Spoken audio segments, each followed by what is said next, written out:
इतिहास दागिन्यांचा या सदरामध्ये आतापर्यंत अनेक मराठमोळ्या दागिन्यांविषयी आपण माहिती जाणून घेतली।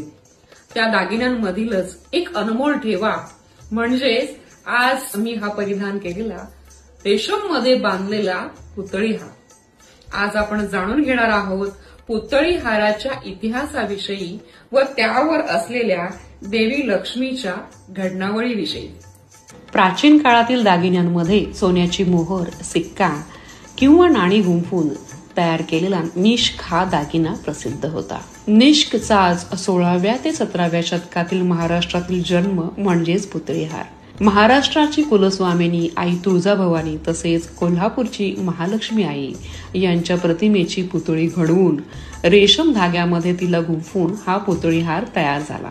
रेशम धाग्यासोबतच त्याला वेगवेगळ्या रंगांच्या धाग्यांमध्ये देखील गुंफले जाते। आधुनिकतेचे रूप देत पोवळ्यामध्ये देखील पुतळी हार बांधला जातो। करवीर निवासिनीच्या गळ्यामध्ये असणारी पुतळ्याची माळ ही वेगवेगळ्या आकाराच्या 12 ग्रामची एक अशा 49 पुतळ्या जोडून तयार केली आहे।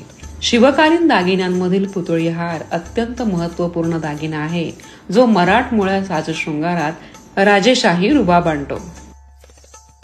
धन्यवाद।